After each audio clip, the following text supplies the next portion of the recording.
میرے پاس جو ہے نا ٹیم الخجندی کے جو جوائنٹ سیکریٹری میرے ساتھ موجود ہیں، غلام عباس صاحب میرے ساتھ موجود ہیں. تو سب سے پہلے تو میں ان کو سلام پیش کروں گا اور بہت بہت بیسٹ وشز ان کے لیے ہیں جن لوگوں نے جس نے اسٹیپ لیا اس قوم کے لیے. تو السلام علیکم سر، کیسے ہیں آپ؟ جی وعلیکم السلام، الحمدللہ میں ٹھیک ہوں بھائی، آپ کی خیریت؟ جی بہت بہت مبارک ہو، آپ نے جو آپ نے اقدام کیا اس کے آج ماشاءاللہ سے ایک پلیٹ فارم پر کتنے ہی لوگ جمع ہو گئے، آپ اکیلے کھڑے تھے اور کتنے لوگ آپ کے ساتھ جمع ہو گئے ماشاءاللہ سے. جی خیر مبارک، بلکہ یہ پوری قوم مبارکباد کی مستحق ہے، اور میں اپنے آپ کو خوش نصیب سمجھتا ہوں کہ جب میں نے یہ کام سٹارٹ کیا تو میرے بڑے تھے، ماسٹر مقبول صاحب تھے، میاں اسلم صاحب تھے جو ہمارے اس وقت صدر ہیں خجندی قوم کے، پورے پاکستان کے صدر ہیں. انہوں نے لبیک کہا. ہمارے جو سرپرست اعلیٰ ہیں بھائی محمد سرور صاحب، انہوں نے لبیک کہا، اور اسی طرح میاں نواز صاحب چیئرمین ہمارے، جتنے بھی دوست تھے سب لوگوں نے لبیک کہا. جو بات میں کہتا گیا وہ مانتے گئے، اور میں نے جو بات کہی ہے وہ پروف کے ساتھ کی ہے ان کے ساتھ. اور انہوں نے بار بار قریدہ ہر بات کو اس کی تہ تک پہنچنے کی کوشش کی، باقاعدہ اس کے تمام حوالہ جات ان کے سامنے رکھے اور ان کو مطمئن کیا. اگر مطمئن کیا تو یہ میرے ساتھ ہاں میں ہاں ملاتے گئے، اور ہم ایک پلیٹ فارم پہ اکٹھے ہو گئے، اور یہ منزل ہمارے لیے آسان ہو گئی. چلے جی ماشاءاللہ. تو آئندہ کے لیے کیا لاہم عمل ہے؟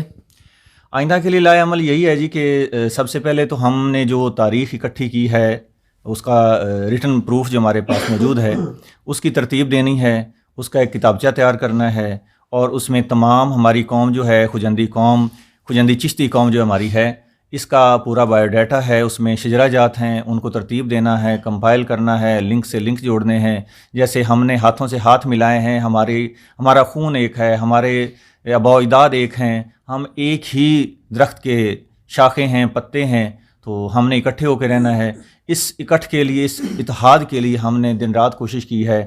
خاص طور پہ ہمارے صدر محترم جو آج ماشاءاللہ عمرہ کی سعادت حاصل کر کے واپس آ رہے ہیں اپنے زوجہ محترمہ اور اپنے والد صاحب کے ساتھ، میں ان کو بھی خراج تحسین پیش کرتا ہوں. ان کی دن رات کی انتھک محنت ہے، نہ انہوں نے دن دیکھا نہ رات دیکھی. رات کو بھی ہم گئے ہیں تو رات کو بھی 2-2 3-3 بجے لوگوں کے دروازے کھٹکھٹائے ہیں جن کے پاس ریکارڈ تھا ہمارے اس قوم کے بارے میں، کسی کے پاس زبانی تھا، کسی کے پاس ریٹن میں تھا، تو ہم نے وہ اکٹھے کیے ہیں. لیکن الحمدللہ ثم الحمدللہ کسی بندے نے ہمیں یہ نہیں کہا کہ آپ اس وقت کیوں آ گئے ہیں، سب نے ہمیں ویلکم کیا. ہماری کامیابی اسی دن سے سٹارٹ ہو گئی تھی کہ جب ہم جس کے پاس بھی گئے ہیں تو اس نے بڑے خوش دلی سے اور کھلے ہاتھوں ہمیں ویلکم کیا ہے اور ہماری رسپیکٹ کی ہے، ہماری عزت کی ہے. تو تب سے ہی ہماری کامیابی شروع ہو گئی تھی. اور ہم جب اب دیکھتے ہیں اپنے ارد گرد اپنے بھائیوں کو، اپنے دوستوں کو، اپنے عزیزوں رشتہ داروں کو، تو ہماری خوشی کی انتہا نہیں رہتی. اور ہم یہ عہدے کے یا کسی مین عہدے کے ہم متلاشی نہیں تھے. یہ عزت ہے، یہ بھائیوں کی عزت ہے، ہمارے دوستوں کی عزت ہے جو انہوں نے ہمیں دی ہے، اور ہم کوشش کریں گے کہ اس کا مان رکھیں اور اس کا وقار جو ہے بحال رکھیں. چلیں جی ماشاءاللہ، اللہ تعالیٰ آپ کو کامیاب کرے. کبھی آپ نے سوچا تھا کہ آج جس طرح آج آپ اتحاد کے ساتھ بیٹھے ہوئے ہیں، سب لوگ اکٹھے ہوئے ہیں، کبھی اس طرح سے اکٹھے ہوں گے؟ جی سوچا ضرور تھا، لیکن یہ ایک خواب کی مانند تھا، اور خواب بھی ایسا کہ جیسا سراب ہوتی ہے. سراب کا وہ کوئی منزل نہیں ہوتی، لیکن سراب کا وجود ضرور ہوتا ہے. اسی طرح خواب جو ہوتا ہے، خواب بھی انسان دیکھتا ہے، کچھ کھلے آنکھوں دیکھے جاتے ہیں، کچھ رات کو نیند میں دیکھے جاتے ہیں، لیکن ان کی تعبیر جو ہے وہ اللہ پہ چھوڑ دی جاتی ہے.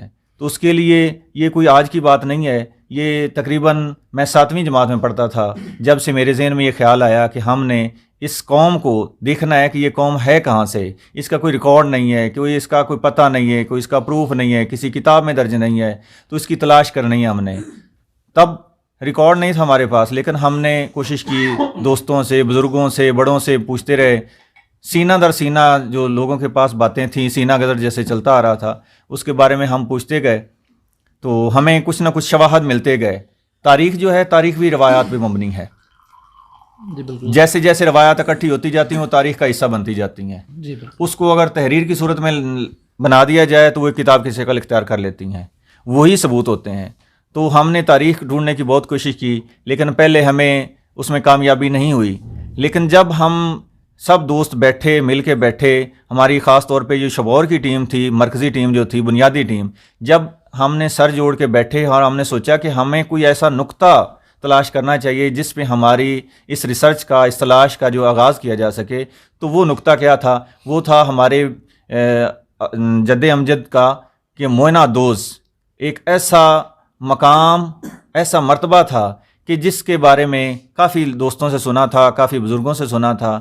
اس کی تحقیق کی گئی, کتابوں میں مطالعہ کیا گیا.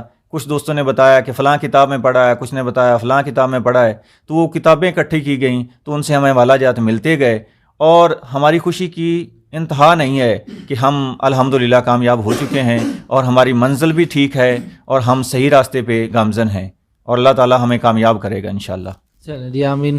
تو یہ تھے ہمارے ساتھ ماسٹر ارواز صاحب جو کہ اپنی رائے کا اظہار کر رہے تھے. تو واقعی میں اللہ تعالیٰ جو ہے نا وہ کامیاب کرتا ہے. خواب بھی حقیقت ہوتے ہیں, لیکن جو ہے نا انسان کے ارادے جو ہے نا وہ پختہ ہونے چاہیے. یہ نہیں کہ انسان جو ہے نا وہ کہے کہ میں خواب دیکھ رہا ہوں تو حقیقت ہوں گے یا نہیں ہوں گے. تو خواب حقیقت ہوتے ہیں, لیکن اس کے لیے جو ہے نا انسان کو جو ہے نا وہ بڑی محنت کرنی پڑتی ہے, بڑی زیادہ ایفرٹ کرنی پڑتی ہے. ایفرٹ کے بعد جو ہے نا یہ سارا کچھ ممکن ہوتا ہے. تو جس طرح سے یہ ہوا ہے, اللہ تعالیٰ جن کو بہت زیادہ کامیابیاں عطا فرمائے, اللہ تعالیٰ ان کے لیے جو ہے نا آسانیاں پیدا فرمائے, اور ہر راہ پر جو ہے نا اللہ تعالیٰ ان کا ساتھ دے, ان پر رحمت نازل فرمائے. آمین.